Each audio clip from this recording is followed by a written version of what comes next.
لبیک اللہم لبیک لبیک لا شریک لک لبیک ان الحمد والنعمت لک والملک لا شریک لک لبیک اللہم لبیک لبیک لا شریک لک لبیک ان الحمد والنعمت لک والملک لا شریک لک۔ محترم حضرات، آپ حضرات کے سامنے حج، عمرہ اور زیارت مدینہ منورہ کا نہایت آسان طریقہ تصاویر اور پریزنٹیشن کے ساتھ پیش کیا جا رہا ہے۔ آپ حضرات اس کو توجہ کے ساتھ سنیں۔ بسم اللہ الرحمن الرحیم، الحمد للہ وکفا وسلام علی عبادہ الذین اصطفیٰ، اما بعد فاعوذ باللہ من الشیطان الرجیم، بسم اللہ الرحمن الرحیم، وَلِلَّهِ عَلَى النَّاسِ حِجُّ الْبَيْتِ مَنِ اسْتَطَاعَ إِلَيْهِ سَبِيلًا وَمَنْ كَفَرَ فَإِنَّ اللَّهَ غَنِيٌّ عَنِ الْعَالَمِينَ۔ عزیزوں اور بزرگوں، حج بہت ہی اہم اور بڑی عبادت ہے اور اسلام کی تکمیلی عبادت ہے۔ حج سن 8 ہجری میں فرض ہوا ہے۔ اس کے بہت سارے فضائل ہیں۔ حضرت ابو ہریرہ رضی اللہ تعالیٰ عنہ سے روایت ہے کہ رسول اللہ صلی اللہ علیہ وسلم نے فرمایا، جو شخص اللہ کی خوشنودی اور رضامندی حاصل کرنے کے لیے حج کرے اور دوران سفر گناہ اور نافرمانی سے اپنے آپ کو بچائے تو وہ حج کر کے گناہوں سے ایسا پاک و صاف ہو جاتا ہے جیسے اس دن تھا جس دن اس کی ماں نے اس کو جنا تھا۔ ایک حدیث میں ہے کہ حج اور عمرہ کرنے والے اللہ تعالیٰ کے مہمان ہیں۔ اگر وہ اللہ تعالیٰ سے دعا کریں تو اللہ تعالیٰ ان کی دعا قبول فرمائیں، اور اگر وہ اللہ تعالیٰ سے مغفرت طلب کریں تو اللہ تعالیٰ ان کی مغفرت فرمائیں۔ ایک حدیث میں ہے، ما امعر حاج قط، حاجی کبھی فقیر نہیں ہوتا۔ سفر حج سے پہلے چند ضروری کام۔ سفر حج شروع کرنے سے پہلے کچھ کام ضرور کر لیں جن کا کرنا شرعاً ضروری ہے۔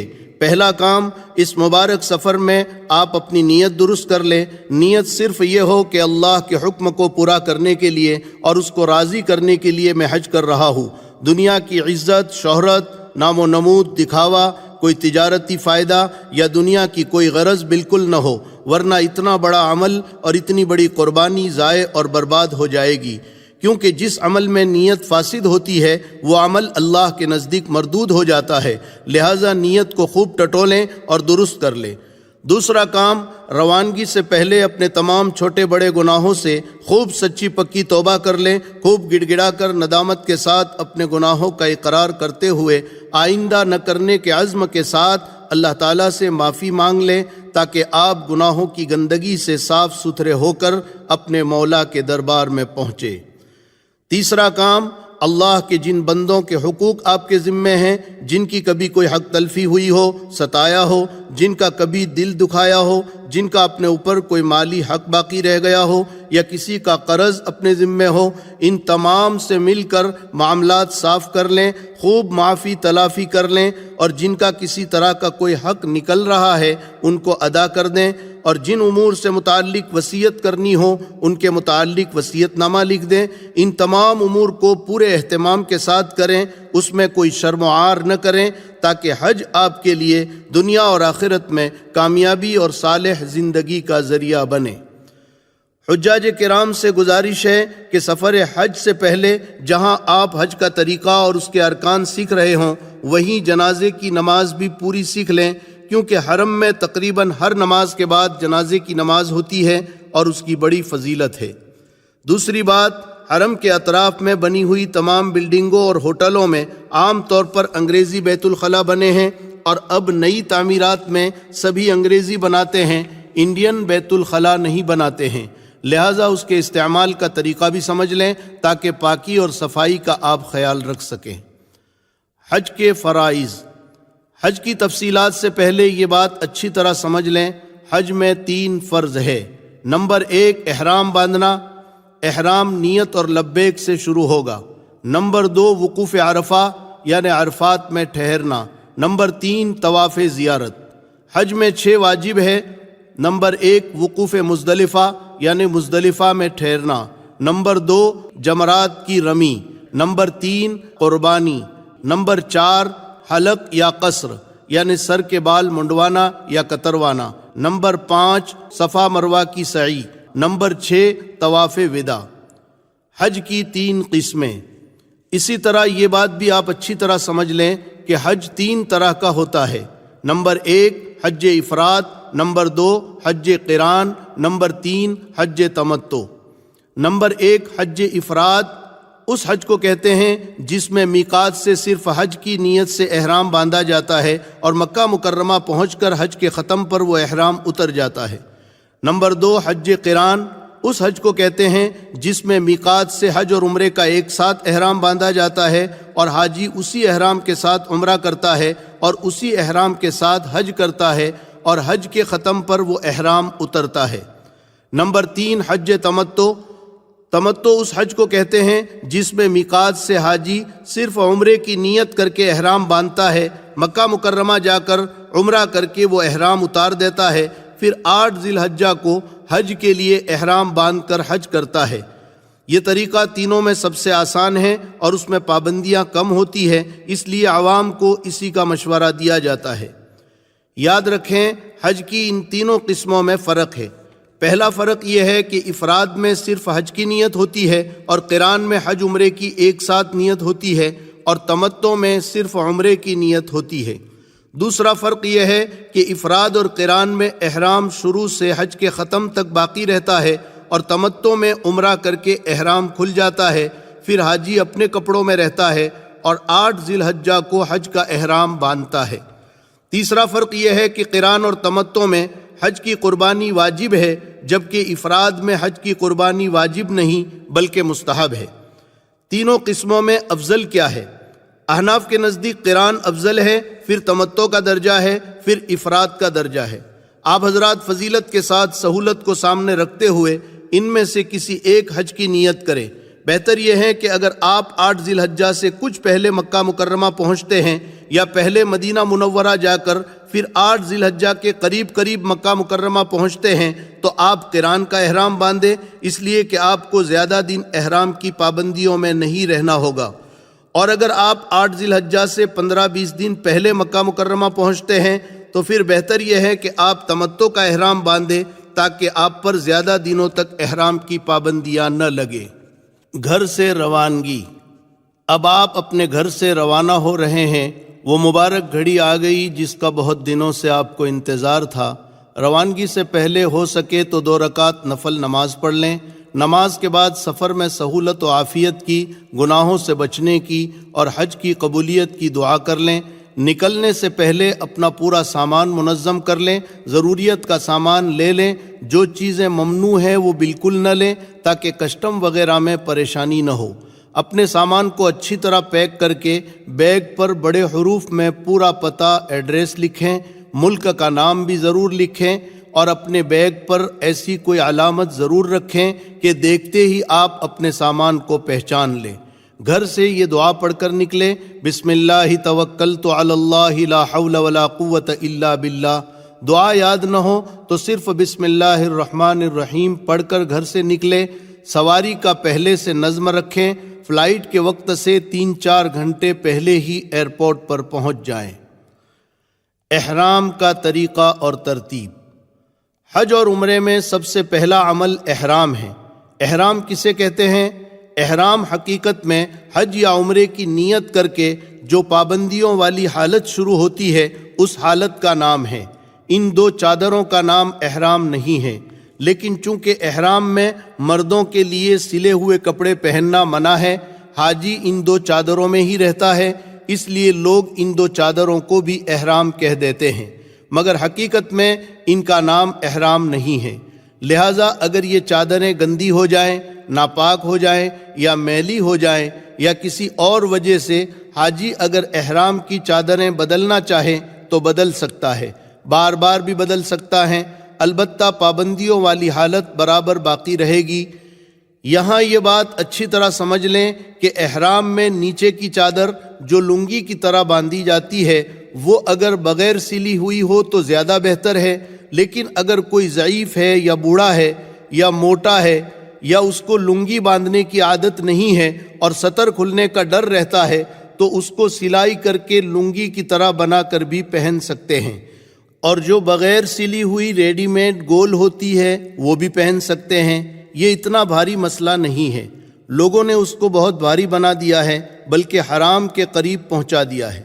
ایسا نہیں ہے، سلائی کر کے پہن سکتے ہیں۔ خوب سمجھ لیں، احرام میں سلائی جو منع ہے وہ سلائی ہے جو بدن کی فٹنگ پر ہو، جیسے کرتا، شلوار، قمیص وغیرہ۔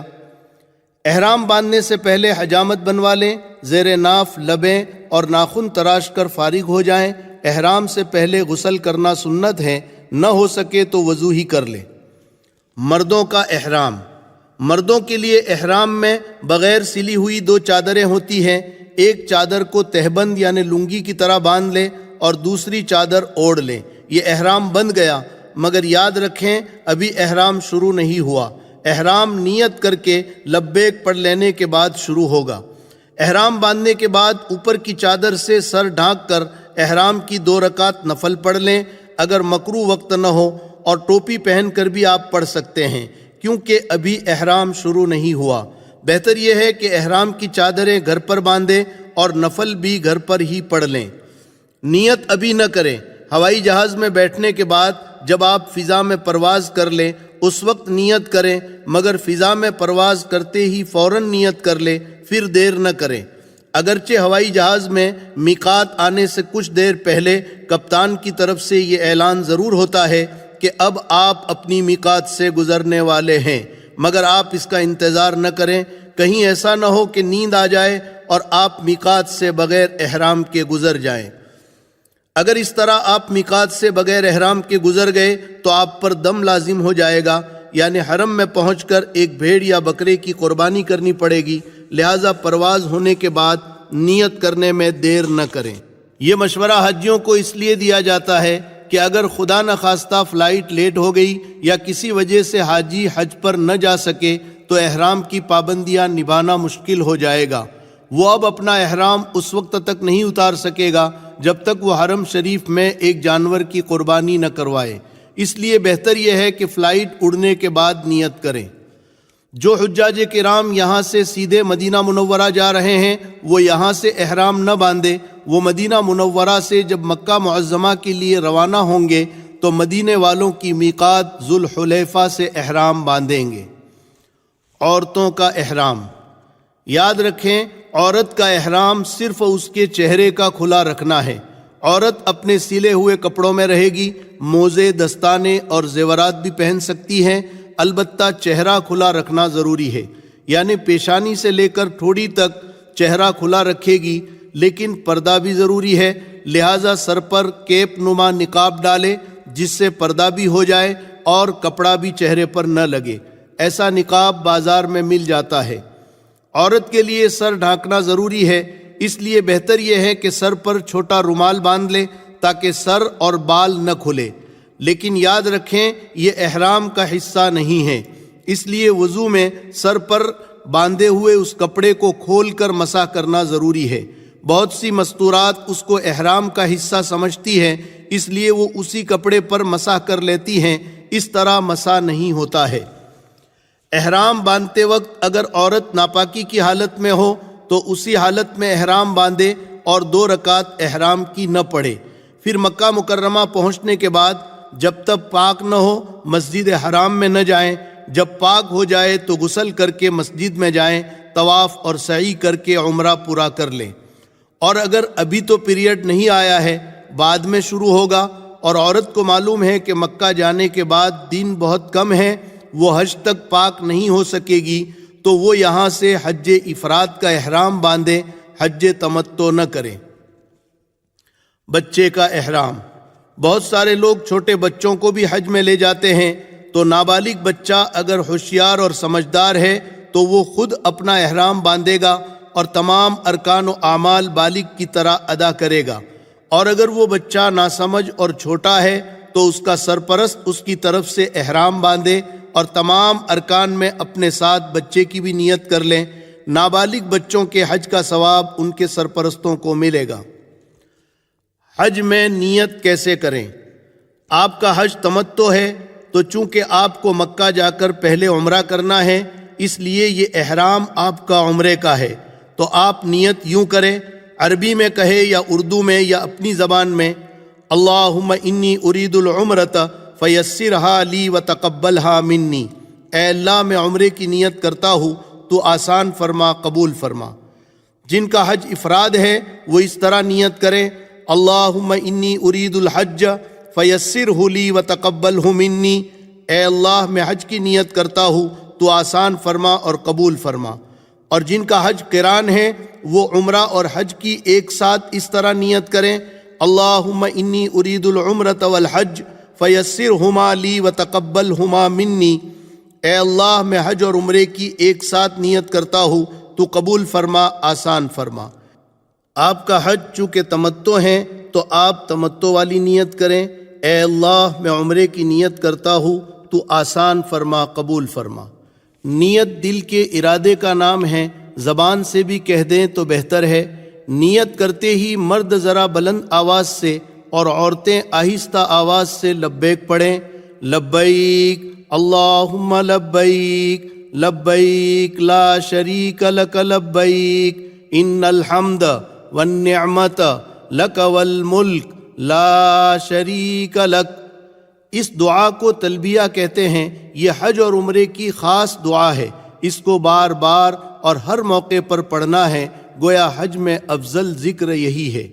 یاد رکھیں، نیت کے بعد لبیک پڑھے بغیر آپ کی نیت مکمل نہیں ہوگی۔ یہ لبیک کیا ہے؟ یہ حضرت ابراہیم علیہ السلام کی پکار کا جواب ہے۔ حضرت ابراہیم علیہ السلام نے اللہ تعالیٰ کے حکم سے اللہ کے بندوں کو پکارا تھا کہ آؤ اللہ کے در پر حاضری دو، اور جو بندے حج اور عمرے میں تلبیہ پڑھتے ہیں تو گویا وہ یوں کہتے ہیں، اے اللہ تو نے اپنے بندے حضرت ابراہیم علیہ السلام سے آواز لگوا کر ہمیں بلایا تھا، لہٰذا ہم حاضر ہے تیرے سامنے حاضر ہے۔ اس استحضار کے ساتھ حاجی جب لبیک پڑھے گا تو اس کی آنکھیں نم ہوگی، آنکھوں میں آنسو آئیں گے۔ احرام کی پابندیاں۔ جب آپ نے احرام باندھ کر نیت کر لی اور لبیک پڑھ لی تو اب آپ پر احرام کی پابندیاں لگ گئی۔ نمبر 1، اب آپ سر اور چہرہ نہیں ڈھانک سکتے، بلکہ ہر وقت کھلا رہے گا۔ سوتے وقت بھی سر اور چہرہ نہیں ڈھانک سکتے، اور عورت صرف چہرہ نہ ڈھانکے، یعنی اس پر کپڑا نہ لگائے۔ عورت کے لیے سر کو چھپانا ضروری ہے۔ نمبر 2، اب آپ خوشبو نہیں لگا سکتے، نہ سونگھ سکتے ہیں، لیکن بغیر ارادے کی خوشبو سونگھ لی تو کوئی حرج نہیں۔ یہ حکم مرد اور عورت دونوں کے لیے ہے۔ خوشبو سے متعلق 2-4 باتیں اور سمجھ لیں۔ احرام کی حالت میں ٹوتھ پیسٹ نہیں کر سکتے، خوشبو والے صابن سے ہاتھ وغیرہ نہیں دھو سکتے، اسی طرح کچی لونگ، الائچی وغیرہ نہیں کھا سکتے، البتہ کھانے میں پکی ہوئی ہے تو کوئی حرج نہیں۔ اسی طرح ایسا کھانا جس میں بہت خوشبو مہک رہی ہو وہ بھی نہیں کھا سکتے۔ نمبر 3، اب آپ اپنے چہرے، سر یا بدن کے کسی حصے کا بال نہیں توڑ سکتے، اسی طرح ناخن نہیں کاٹ سکتے۔ یہ حکم بھی مرد اور عورت دونوں کے لیے ہے۔ نمبر 4، اب آپ سلا ہوا کپڑا نہیں پہن سکتے، جیسے کرتا، پاجامہ، کوٹ، بنیان، پتلون، انڈرویئر وغیرہ۔ یہ حکم صرف مردوں کے لیے ہے۔ نمبر 5، اب آپ نہ بیوی سے صحبت کر سکتے ہیں، نہ میاں بیوی کے تعلقات والی باتیں کر سکتے ہیں۔ یہ حکم بھی مرد اور عورت دونوں کے لیے ہے۔ نمبر 6، اسی طرح اب آپ ایسا جوتا نہیں پہن سکتے جو پاؤں کی ابھری ہوئی ہڈی کو ڈھانپ دے۔ جوتا، بوٹ نہ پہنے، سلیپر یا اس جیسی چپل پہنے۔ یہ حکم صرف مردوں کے لیے ہے۔ نمبر 7، اب آپ حرم کی گھاس، پودا یا درخت کی ٹہنی نہیں توڑ سکتے۔ یہ حکم مرد اور عورت دونوں کے لیے ہے، چاہے احرام میں ہوں یا نہ ہوں۔ نمبر 8، اب آپ حرم میں کسی بھی جانور کا شکار نہیں کر سکتے اور نہ ہی شکار کی طرف اشارہ کر سکتے ہیں۔ یہ حکم مرد اور عورت دونوں کے لیے ہے، چاہے احرام میں ہو یا نہ ہو۔ یہاں تک کہ اپنے بدن یا سر کی جو بھی نہیں مار سکتے۔ 3 سے کم جو اگر کوئی مارے گا تو اس کو چاہیے کہ تھوڑا بہت صدقہ کر دے، اور 3 سے زائد مارے گا تو اس پر 1 صدقہ فطر لازم ہوگا۔ بہرحال یہ 8 پابندیاں مردوں کے لیے ہوئی اور 6 پابندیاں عورتوں کے لیے۔ ان پابندیوں کے خلاف کرنے میں بعض صورتوں میں دم اور بعض صورتوں میں صدقہ فطر اور بعض صورتوں میں تھوڑا بہت صدقہ واجب ہوتا ہے۔ لیکن یاد رکھیں غلطیاں ہوتی رہتی ہے، عورتوں سے بھی اور مردوں سے بھی۔ عورتوں کے چہرے پر کپڑا تھوڑا بہت لگ ہی جاتا ہے، لہٰذا کچھ نہ کچھ صدقہ دوران سفر کرتے رہیں۔ ایک اہم بات، آپ بہت عظمت والی جگہ جا رہے ہیں جہاں لاکھوں حاجی ہوں گے، سفر بھی لمبا ہے، تو آپ پہلے سے ہی تیار ہو جائیں کہ اس سفر میں جو بھی مشقت یا تکلیف پہنچے گی اس پر صبر و تحمل سے کام لیں گے، غصہ اور لڑائی جھگڑا نہیں کریں گے۔ یہ بہت بری بات ہے۔ اپنے دل کو سمجھا لیں کہ اللہ کے گھر کا سفر ہے اور یہ سب اللہ کے گھر کے مہمان ہیں۔ پھر علماء نے لکھا ہے کہ حاجی احرام کی حالت میں جس طرح رہتا ہے اس کی وہ کیفیت موت تک باقی رہتی ہے، لہٰذا لڑائی جھگڑے اور ہر گناہ سے اپنے آپ کو بچاتے رہیں اور احرام کی حالت میں اپنے آپ کو سنتوں کا پابند بنائیں تاکہ موت تک ہماری یہ کیفیت باقی رہے۔ اب آپ جدہ اتریں گے۔ حج اور عمرے کا پہلا کام یعنی احرام آپ نے باندھ دیا۔ اب آپ کو مکہ مکرمہ پہنچنے تک کوئی خاص کام نہیں کرنا ہے، بس احرام کی پابندیوں کو اچھی طرح نبھانا ہے اور لبیک بہت کثرت سے پڑھتے رہنا ہے۔ حدیث شریف میں ہے کہ وہ حج بہت اچھا اور قبولیت سے قریب ہوتا ہے جس میں لبیک زیادہ پڑھی گئی ہو۔ لبیک اللہم لبیک لبیک لا شریک لک لبیک ان الحمد والنعمت لک والملک لا شریک لک۔ یہ سفر تقریباً 5 گھنٹے کا ہے۔ اس کے بعد آپ جدہ اتریں گے۔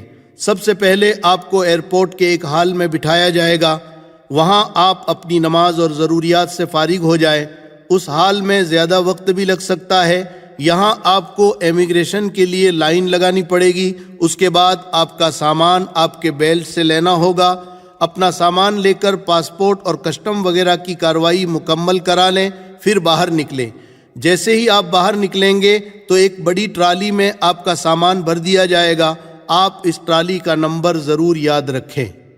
ہال سے نکلنے کے بعد آپ کو اپنے پاسپورٹ پر بس کا کوپن لگوانا ہے۔ اس کے لیے وہاں ٹینٹ نما آفس بنے ہوتے ہیں جس کے کاؤنٹر پر آپ اپنے پاسپورٹ پر بس کا کوپن لگوائیں۔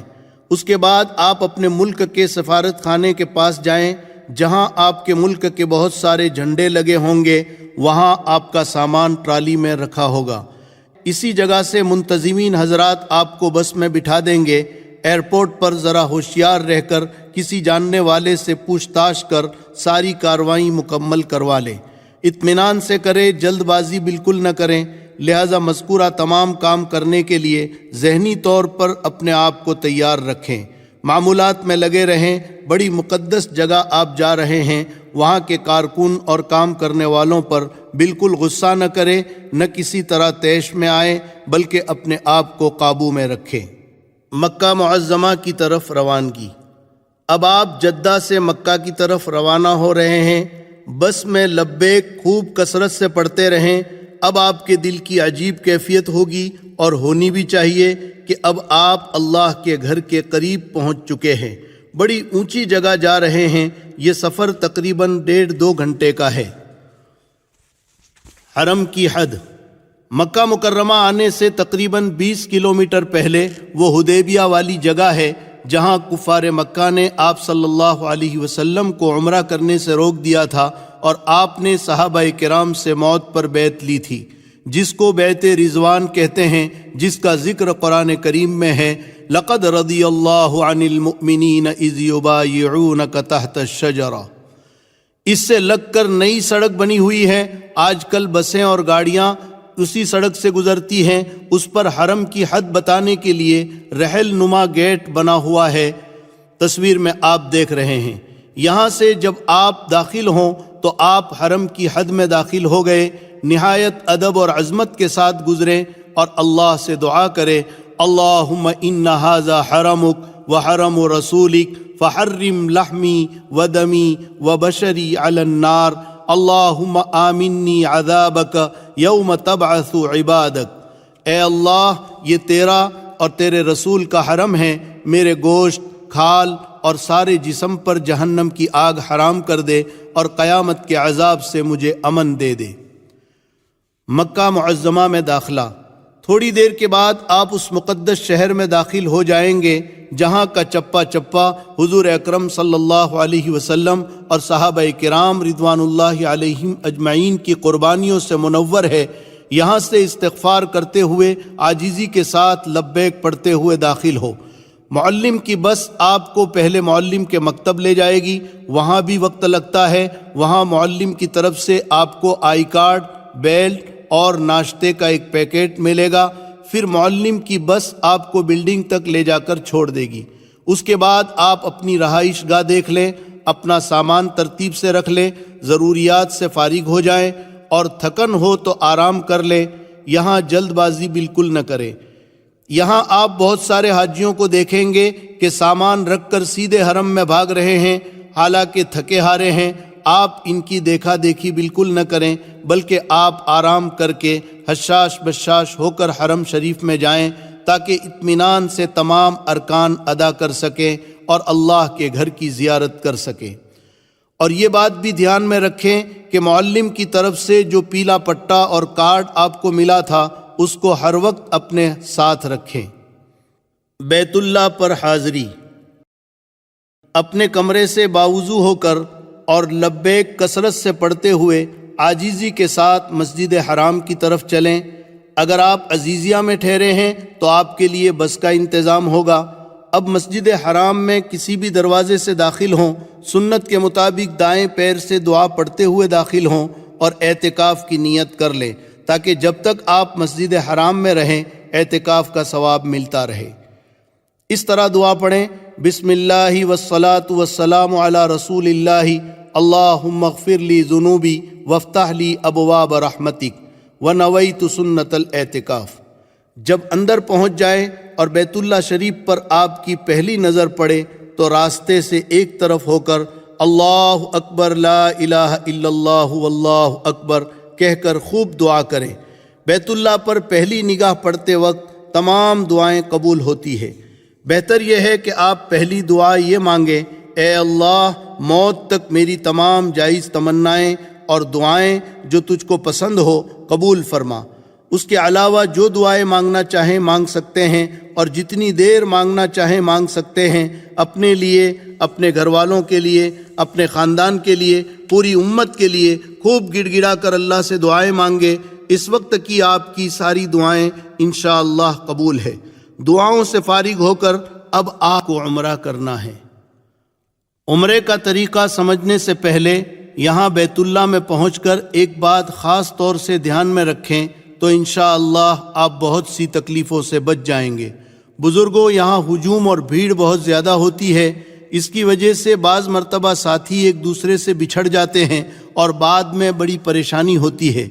لہٰذا پہلے ہی تمام ساتھی مل کر کوئی خاص نشانی، کوئی گیٹ وغیرہ علامت طے کر لیں کہ طواف کے دوران اگر کوئی ساتھی ایک دوسرے سے بچھڑ گئے تو سب یہاں آ کر اکٹھا ہو جائیں۔ خصوصاً جب آپ کے ساتھ مستورات ہو تو اس کا خیال رکھنا بہت ضروری ہے تاکہ بعد میں پریشانی نہ ہو۔ اب آپ کو عمرہ کرنا ہے۔ عمرے کا طریقہ اور ترتیب۔ عمرہ بہت ہی آسان ہے۔ عمرے میں آپ کو صرف 4 کام کرنے ہیں، اس کو ذہن میں بٹھا لیں۔ نمبر 1، نیت اور لبیک پڑھ کر احرام باندھنا۔ یہ کام تو آپ نے پہلے ہی کر لیا ہے۔ نمبر 2، بیت اللہ کا طواف کرنا رمل اور استباء کے ساتھ۔ طواف کہتے ہیں بیت اللہ کے آس پاس 7 چکر لگانے کو۔ رمل کہتے ہیں کاندھے ہلاتے ہوئے قریب قریب قدم رکھ کر ذرا اکڑ کر چلنے کو، جیسے پہلوان اکھاڑے میں چلتا ہے۔ رمل طواف کے پہلے 3 چکروں میں ہوتا ہے۔ استباء کہتے ہیں احرام کی چادر دائیں بغل سے نکال کر بائیں کندھے پر ڈالنا اور دایاں کندھا کھلا چھوڑ دینا۔ استباء طواف کے 7 چکروں میں ہوتا ہے۔ یاد رکھیں، رمل اور استباء صرف اس طواف میں ہوتا ہے جس کے بعد سعی کرنی ہے۔ کوئی نفلی طواف کر رہا ہے تو اس میں رمل اور استباء نہیں ہوگا۔ رمل صرف پہلے 3 چکر میں مسنون ہے۔ اگر کوئی پہلے 3 چکروں میں رمل کرنا بھول گیا تو بعد کے چکروں میں رمل نہ کرے، اس لیے کہ پہلے 3 چکروں میں جیسے رمل کرنا سنت ہے، بعد کے چکروں میں رمل نہ کرنا سنت ہے۔ طواف کے 7 چکر پورے کرنے کے بعد استباء ختم کر دیں، دایاں کاندھا ڈھانک دیں۔ بعض لوگ نماز میں بھی استباء کی حالت میں ہوتے ہیں، یاد رکھیں اس طرح نماز پڑھنا مکروہ ہے۔ نمبر 3، صفا اور مروہ کے درمیان سعی کرنا۔ نمبر 4، حلق یعنی سر منڈوانا یا قصر یعنی بال کتروانا۔ بس یہ 4 کام آپ نے کر لیے تو آپ کا عمرہ ہو گیا۔ اب اس کو ذرا تفصیل سے اچھی طرح سمجھیں۔ طواف کا طریقہ، احرام آپ کا بندھا ہوا ہے، اب دوسرا کام طواف کرنا ہے، اس کو اچھی طرح سمجھیں۔ بیت اللہ کے 4 کونے ہیں، ایک کونے پر حجر اسود ہے، حجر اسود کی طرف رک کر کے کھڑے ہوں گے تو آپ کی داہنی طرف رکن عراقی ہے، اس کے بعد رکن شامی اور پھر رکن یمانی۔ حجر اسود جنت کا پتھر ہے، جس وقت یہ جنت سے اتارا گیا دودھ سے زیادہ سفید تھا۔ حدیث شریف میں ہے کان الحجر الاسود اشد بیاضا من اللبن اسودته خطایا بنی آدم۔ جس وقت یہ پتھر جنت سے اترا تھا دودھ سے زیادہ سفید تھا، انسانوں کے گناہوں نے اس کو کالا کر دیا۔ حجر اسود اس وقت چاندی کے حلقے میں 11 ٹکڑوں میں ہے۔ کسی وقت حادثے میں اس پتھر کے ٹکڑے ہو گئے تھے۔ حجر اسود سے طواف شروع ہوگا اور حجر اسود پر طواف ختم ہوگا۔ طواف شروع کرنے سے پہلے چند باتوں کا دھیان ضرور رکھیں جن کے چھوٹ جانے سے طواف ادا نہیں ہوتا۔ پہلی بات، طواف میں وضو ضروری ہے، بغیر وضو کے طواف نہیں ہوتا۔ اگر درمیان میں وضو ٹوٹ جائے تو جس چکر میں وضو ٹوٹا ہے وہ چکر دہرا دے، پورا طواف دہرانے کی ضرورت نہیں۔ دوسری بات، اسی طرح جن اعضاء کو نماز میں چھپانا ضروری ہے ان کو طواف میں بھی چھپانا ضروری ہے۔ مرد کا سطر ناف سے لے کر گھٹنوں تک ہے اور عورت کا چہرہ، ہتھیلی اور قدمین کو چھوڑ کر باقی پورا بدن سطر میں شامل ہے۔ لہذا عورتوں کو ایسا کرتا پہننا چاہیے جس کی آستین پوری کلائی تک ہو۔ اگر چوتھائی عضو کھلا رہے گا تو طواف لوٹانا پڑے گا، ورنہ دم لازم ہوگا۔ تیسری بات، اسی طرح طواف پیدل کرنا واجب ہے۔ اگر کسی عذر کی وجہ سے پیدل طواف نہیں کر سکتا تو ویل چیئر وغیرہ پر سوار ہو کر طواف کر سکتا ہے۔ طواف شروع کرنے سے پہلے اب تک جو آپ عمرے کی لبیک پڑھ رہے تھے وہ بند کر دیں اور مرد حضرات استباء کر لیں، یعنی دایاں کندھا کھلا چھوڑ دیں۔ اور اب چونکہ حجر اسود کے قریب جانا ممکن نہیں ہے، بھیڑ اور رش بہت زیادہ ہوتا ہے، اس لیے حجر اسود کی سیدھ میں آ جائے اور اس کی طرف رک کر لیں۔ سیدھ میں آنے کے لیے آج سے کچھ سالوں پہلے حکومت نے سنگ مرمر کی پٹی بنائی تھی، مگر اس کی وجہ سے حجر اسود کے سامنے بھیڑ بہت زیادہ ہو جاتی تھی، تو اب وہ پٹی حکومت نے ختم کر دی۔ اب حجر اسود کی سیدھ میں آنے کے لیے اس کے سامنے کے برآمدے میں ہری لائٹ لگائی ہے، اس سے آپ اندازہ کر لیں حجر اسود کی طرف جب آپ رخ کریں گے تو اس ہری لائٹ کی طرف آپ کی پیٹھ ہوگی تو آپ سیدھ میں ہو جائیں گے۔ پھر آپ عمرے کے طواف کی نیت کریں، اے اللہ میں طواف کرتا ہوں، تو آسان فرما، قبول فرما۔ نیت کرنے کے بعد فوراً بسم اللہ اللہ اکبر کہہ کر اپنے دونوں ہاتھ کانوں تک اٹھائیں، جس طرح نماز میں اٹھائے جاتے ہیں، اور عورتیں اپنے دونوں ہاتھ کندھوں تک اٹھائیں اور فوراً اس کو چھوڑ دیں۔ اس عمل کو استقبال کعبہ کہتے ہیں۔ یہ ہر طواف کے شروع میں ایک بار کیا جاتا ہے۔ پھر دوسری مرتبہ بسم اللہ اللہ اکبر کہہ کر اپنے دونوں ہاتھوں کو کندھوں تک اٹھا کر اس طرح نقل کریں جیسے پتھر پر رکھ رہے ہیں، پھر ہاتھوں کو بوسہ دیں، اس کو استلام کہتے ہیں۔ ہاتھوں کو بوسہ دے کر طواف شروع کریں۔ دوران طواف چہرہ، سینہ اور پیٹھ کعبے کی طرف نہیں ہونی چاہیے۔ دوران طواف جان بوجھ کر بیت اللہ کو دیکھنا مکروہ تحریمی ہے۔ ہاں، طواف کا چکر پورا کر کے جب حجر اسود کا استلام کریں گے، بوسہ دیں گے، تو بیت اللہ کی طرف منہ کر کے بسم اللہ اللہ اکبر کہہ کر ہاتھ کندھے تک اٹھا کر پتھر پر مارنے کی نقل کر کے ہاتھوں کو بوسہ دیں گے۔ یہ ایک چکر اور 2 بوسے ہوئے، اس طرح آپ 7 چکر پورے کریں گے تو 8 بوسے ہوں گے اور یہ ایک طواف پورا ہو گیا۔ طواف کے دوران کوئی مخصوص دعائیں نہیں ہیں جن کو پڑھنا ضروری ہو، جو دعائیں چاہے پڑھ سکتے ہیں۔ اگر کوئی دعا یاد نہ ہو تو سبحان اللہ، الحمدللہ، اللہ اکبر پڑھتے رہیں، تیسرا کلمہ پڑھیں یا اپنی زبان میں دعا مانگے۔ ہاں، رکن یمانی سے حجر اسود تک یہ دعا مسنون ہے، یاد ہو تو ضرور پڑھیں۔ ربنا آتنا فی الدنیا حسنہ وفی الآخرۃ حسنہ وقنا عذاب النار وادخلنا الجنۃ مع الابرار یا عزیز یا غفار۔ طواف کے دوران ضرورت کی بات کر سکتے ہیں، البتہ بلا ضرورت بات کرنے سے بچیں، خصوصاً موبائل پر فضول باتیں بالکل نہ کریں۔ اپنی اور حرم شریف کی کسی طرح کی بھی تصویر لے کر گناہ کا ارتکاب نہ کریں اور دل کے خشوع اور کیفیت کو ختم نہ کریں۔ مسئلے مسائل آپ طواف کے دوران پوچھ سکتے ہیں۔ طواف کے دوران آپ دیکھیں گے کہ بہت سارے لوگ رکن یمانی کو بھی بوسہ دیتے ہیں اور دور سے چھوتے ہیں۔ اس میں آپ مسئلہ اچھی طرح سمجھ لیں۔ جب آپ رکن یمانی پر پہنچے اور بھیڑ نہ ہو اور قریب پہنچے تو اس کو دونوں ہاتھ یا صرف دائیں ہاتھ سے چھو لینا سنت ہے۔ اس کو بوسہ نہ دے، بوسہ دینا سنت نہیں ہے، صرف ہاتھ لگانا سنت ہے، وہ بھی قریب سے۔ اگر بھیڑ ہے اور قریب سے نہیں چھو سکتے تو دور سے بالکل نہ چھوئے، نہ اشارہ کریں۔ یہ بات بھی یاد رکھیں، حالت احرام میں چونکہ خوشبو لگانا، چھونا، سونگھنا سب منع ہے، اور بیت اللہ کے ہر حصے پر اور حتیم اور ملتزم اور رکن یمانی کے ہر حصے پر، مقام ابراہیم پر ہر جگہ عطر اور خوشبو بہت زیادہ لگی ہوتی ہے، اس لیے احرام کی حالت میں ان میں سے کسی جگہ پر ہاتھ نہ لگائیں۔ یہ بات بھی یاد رکھیں، طواف میں حتیم کا حصہ بھی شامل ہے۔ یہ دراصل بیت اللہ ہی کا حصہ ہے۔ جب قریش مکہ نے زمانہ اسلام سے پہلے، جس وقت حضور صلی اللہ علیہ وسلم کی عمر مبارک 35 سال کی تھی، خانہ کعبہ کی تعمیر کی تھی تو حلال پیسے کی کمی کی وجہ سے یہ حصہ چھوڑ دیا تھا۔ بعد میں امت کے لیے بہت بڑی یہ رحمت بن گئی۔ اب جو بیت اللہ کے اندر نماز پڑھنا چاہتا ہو وہ حتیم میں آ کر اگر نفل نماز پڑھ لے تو گویا اس نے بیت اللہ کے اندر ہی نماز پڑھی۔ آپ حضرات کو بھی وہاں قیام کے زمانے میں موقع ملے تو ضرور وہاں نماز پڑھیں۔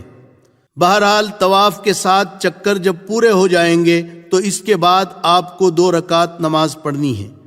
طواف کے بعد 2 رکعت واجب الطواف۔ طواف کے بعد آپ کو 2 رکعت نماز واجب الطواف پڑھنی ہے۔ یہ 2 رکعت ہر طواف کے بعد واجب ہے۔ مقام ابراہیم کے سامنے اگر سہولت سے جگہ مل جائے تو ٹھیک ہے، ورنہ جہاں جگہ ملے 2 رکعت نماز پڑھ لے۔ نماز کے وقت احرام میں جو اجتباء تھا وہ ختم کر دیں، یعنی داہنا کاندھا ڈھانک دے، نماز پڑھ کر اللہ سے دعا کرے۔ مقام ابراہیم خوبصورت سنہری جالی میں ایک پتھر ہے جس پر حضرت ابراہیم علیہ السلام کے دونوں قدموں کے نشانات ہیں، تصویر میں آپ دیکھ رہے ہیں۔ یہ وہ مبارک پتھر ہیں جس پر کھڑے ہو کر حضرت ابراہیم علیہ السلام نے بیت اللہ کی تعمیر کی تھی، اور وہ پتھر خود بخود ضرورت کے مطابق اونچا ہوتا جاتا تھا۔ یہ جنت کا پتھر ہے، سنہری جالی میں یہ مبارک پتھر، اور اس پر حضرت ابراہیم علیہ السلام کے قدموں کے نشانات آج تک موجود ہے۔ اس کے بعد سہولت ہو تو ملتزم پر آئیں۔ حجر اسود اور کعبہ کے دروازے کے بیچ میں 2.5 گز کے قریب بیت اللہ کی دیوار کا جو حصہ ہے اس کو ملتزم کہتے ہیں۔ یہ دعا کی قبولیت کی خاص جگہ ہے۔ اس سے حضور اکرم صلی اللہ علیہ وسلم اس طرح لپٹ کر اور اپنے گال اور رخسار رکھ کر دعا فرماتے تھے جس طرح بچہ اپنی ماں سے لپٹ جاتا ہے۔ مگر یاد رکھیں، اب ملتزم پر آنا بہت ہی مشکل ہے، اس لیے آپ یہ تکلیف نہ اٹھائیں اور نہ حجر اسود کے قریب جانے کی تکلیف اٹھائیں، کیونکہ اب یہاں جانا دوسروں کو تکلیف دینا ہے اور اپنے آپ کو خطرے میں ڈالنا ہے، اور یہ دونوں باتیں حرام ہیں۔ دور سے استلام کرنے سے بھی آپ کو یہ فضیلت حاصل ہو جائے گی۔ نماز سے فارغ ہونے کے بعد آپ زمزم پر آئیں۔ اب تو وہ کنواں نہیں ہے، ہر جگہ نل لگے ہوئے ہیں، ٹھنڈا اور سادہ ہر طرح کا زمزم ملتا ہے۔ بیت اللہ کی طرف منہ کر کے پیٹ بھر کر زمزم کا پانی یہ دعا پڑھتے ہوئے پئیں، اللہم انی اسألک علما نافعا ورزقا واسعا وشفاء من کل داء۔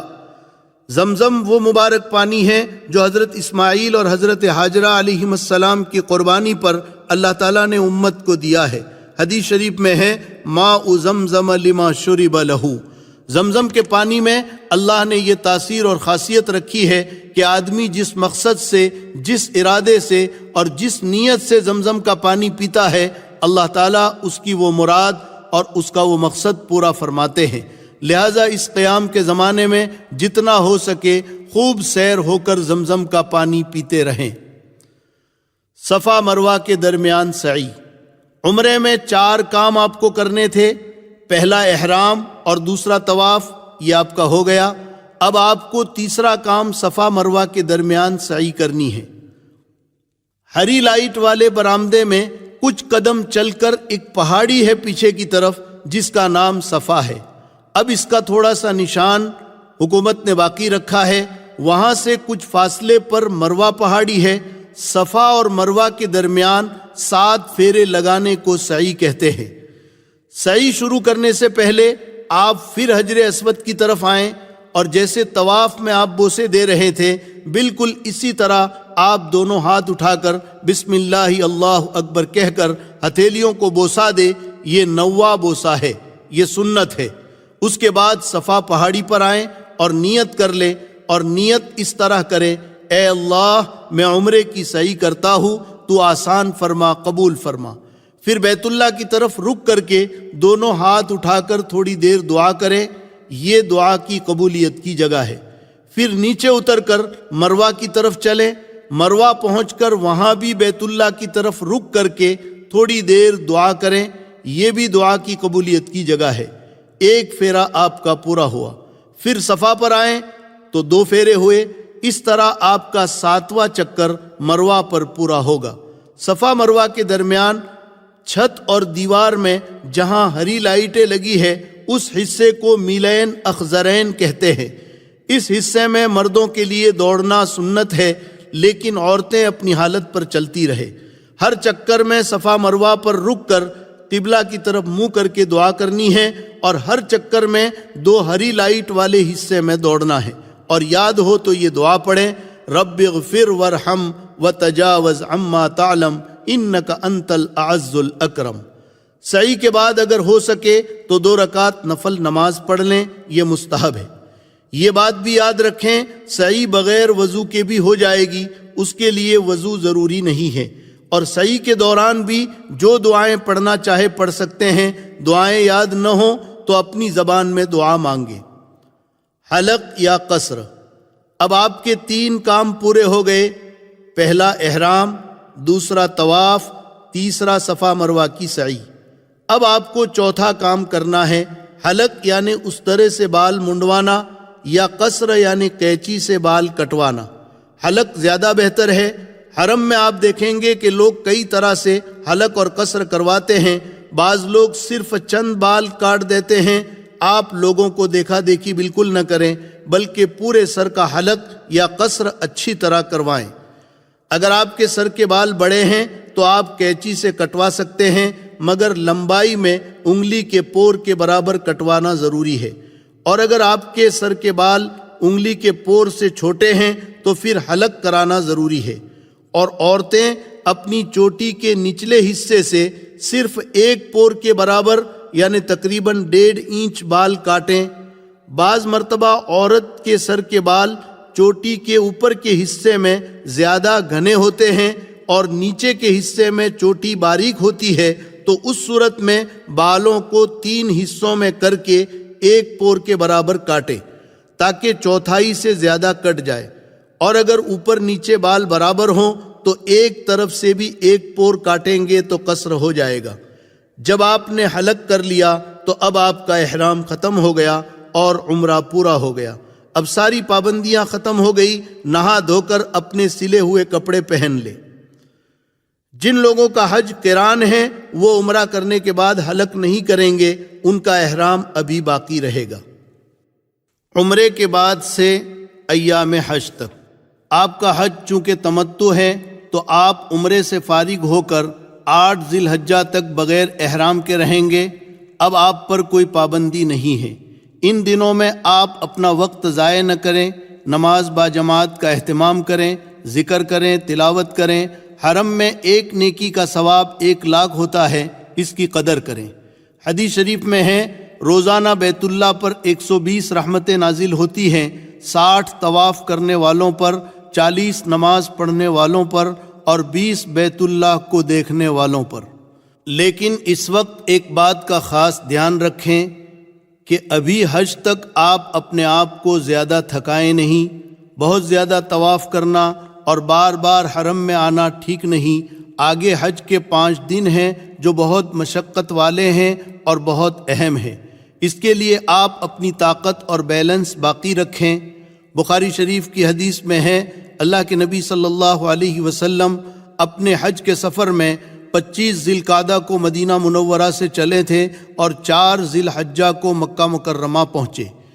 آپ نے مکہ میں آ کر پہلے عمرہ کیا، اس کے بعد 4 دن مکہ میں رہے۔ 8 ذی الحجہ کو حج کے لیے مینا روانہ ہوئے، مگر عمرے کے طواف کے بعد بخاری شریف میں ہے وَلَمْ يَطُفْ بِهَا بَعْدَ طَوَافِهِ الْأَوَّلِ کہ حضور پاک صلی اللہ علیہ وسلم نے عمرے کے طواف کے بعد کوئی طواف حج تک آپ نے نہیں کیا۔ 8 تاریخ کو آپ سیدھے مینا چلے گئے۔ یہ آپ نے امت کے لیے کیا تھا تاکہ میری امت پریشان نہ ہو جائے اور اس کو ضروری نہ سمجھ لے۔ لہٰذا آپ ان دنوں میں حج آنے تک اپنے آپ کو تھکائے نہیں بلکہ اپنی طاقت اور بیلنس باقی رکھیں۔ پھر حج کے بعد جتنے چاہے آپ طواف اور عمرے کرتے رہیں۔ ابھی تو سکون کے ساتھ حج کے سیکھنے کی فکر کریں، اللہ سے دعائیں کرتے رہیں، وقت ضائع نہ کریں۔ اللہ کی ذات بڑی عطا کرنے والی ہے۔ منت سے سماجت سے مانگو، منت سے سماجت سے مانگو، در کریم سے سائل کو کیا نہیں ملتا۔ مکہ مکرمہ میں نماز قصر یا پوری؟ ایک مسئلہ آپ اچھی طرح سمجھ لیں کہ آپ مکے میں نماز قصر کریں گے یا پوری پڑھیں گے۔ مکہ مکرمہ میں داخل ہونے کے بعد وہاں سے نکلنے تک آپ کا قیام 15 دن یا اس سے زیادہ ہو رہا ہے تو آپ مقیم ہوں گے، آپ کو نماز پوری پڑھنی ہے۔ اور اگر 15 دن سے کم قیام ہو رہا ہے تو آپ مسافر رہیں گے، آپ کو نماز قصر کرنی ہے، یعنی 4 رکعت والی فرض نماز آپ کو 2 رکعت پڑھنی ہے۔ 15 دن شمار کرنے میں مینا، عرفات اور مزدلفہ یہ سب شامل ہے۔ دوسرا مسئلہ یہ بھی سمجھ لیں کہ حرم شریف میں نماز پڑھنے میں اس بات کا خاص دھیان رکھیں کہ آپ کے دائیں بائیں کوئی عورت آ کر نہ کھڑی ہو جائے، کیونکہ وہاں عورتوں کا بہت اختلاط ہوتا ہے۔ ایک عورت کی وجہ سے 3 مردوں کی نماز خراب ہوتی ہے، عورت کی دائیں طرف والے کی، بائیں طرف والے کی اور اس کے پیچھے پڑنے والے کی۔ حج کے موقع پر خاص طور سے مسجد حرام میں اس کا بہت خیال رکھیں۔ مجمع کی بھیڑ کی وجہ سے اگرچہ احتیاط بہت مشکل ہے، مگر اتنا تو ضرور خیال رکھیں کہ اپنے سے اگلی صف میں کوئی عورت نہ ہو اور دائیں بائیں لگ کر بھی کوئی عورت نہ کھڑی ہو۔ اگر آپ سے اگلی صف میں یا دائیں بائیں لگ کر کوئی عورت کھڑی ہو جائے تو آپ آگے بڑھ جائیں۔ البتہ مسجد نبوی میں عورتوں کا بالکل الگ انتظام ہے۔ مسجد حرام میں طواف کی وجہ سے الگ انتظام حکومت کے لیے مشکل ہے۔